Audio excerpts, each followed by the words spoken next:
Mathematical physics में जून 2023 में ये क्वेश्चंस पूछा गया था। The matrix represent the rotation bye angle theta about an axis, the value of theta and x axis, यानी कि थीटा एंगल्स निकालना और एक्सिस निकालना। ये हमें मैट्रिक्स गिवन है। अब हमें इसमें ये ऑप्शंस दिए हुए हैं, क्वेश्चंस ऑप्शन से भी हो जाता है। पहले हम निकालेंगे एंगल। पहले हम इसका देखते हैं कि इसका कॉन्सेप्ट क्या है। तो किसी भी मैट्रिक्स का रोटेशन मैट्रिक्स का एंगल, रोटेशन एंगल कैसे निकालते हैं? cos theta equal to trace of the matrix -1/2। ये कैसे आया? क्योंकि हमारी कोई सी भी रोटेशन मैट्रिक्स ले लो, ट्रेस किसके इक्वल आता है? डायगोनल एलिमेंट को ऐड करके। तो 1 + 2 cos थीटा, सब में 1 + 2 cos थीटा आता है। ये हमारी एक्स एक्सिस का है, ये हमारी वाई एक्सिस का है और ये हमारी जेड एक्सिस का है। सो दैट ये है रोटेशन एक्सिस। रोटेशन एक्सिस कैसे दिखाते हैं? कोई भी मैट्रिक्स जब किसी वेक्टर से मल्टीप्लाई की जाती है तो वही वेक्टर दे देता है, तो वो हमारी एक्सिस कहलाती है। अब हम इस क्वेश्चन को देखते हैं। इसमें सबसे पहले हम एंगल फाइंड आउट करते हैं।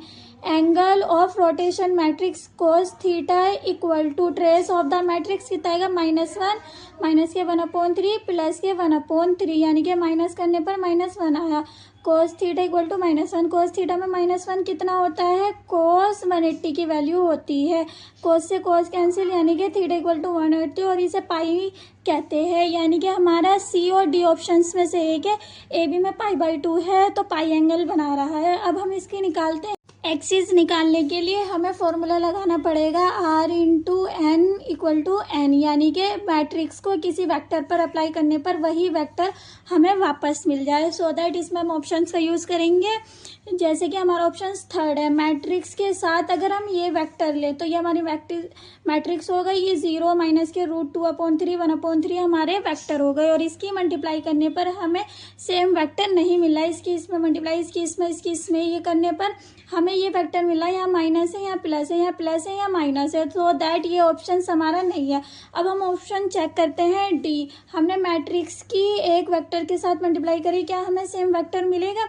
ये हमारी मैट्रिक्स हो गई रोटेशनल मैट्रिक्स, हमने वेक्टर डी ले लिए। डी में हमारे ऑप्शंस ये हैं। जब इसकी मल्टीप्लाई इसमें की तो हमारे सेम वेक्टर आ चुके हैं। सो दैट हमारा option D is correct, because किसी भी मैट्रिक्स की वेक्टर के साथ मल्टीप्लाई करने पर वही वेक्टर देता है तो वो उसकी एक्सिस होती है। या फिर आप इसको लॉन्ग प्रोसेस से भी कर सकते हो। मैट्रिक्स को यहाँ पर XYZ मानकर, पर वो बहुत बड़ा होता है, ये ट्रिकी क्वेश्चंस होते हैं। सो दैट अगर आप नेट फिजिक्स की तैयारी बिल्कुल बेसिक से करना चाहते हो विद कॉन्सेप्ट, तो हमारे चैनल को सब्सक्राइब करो।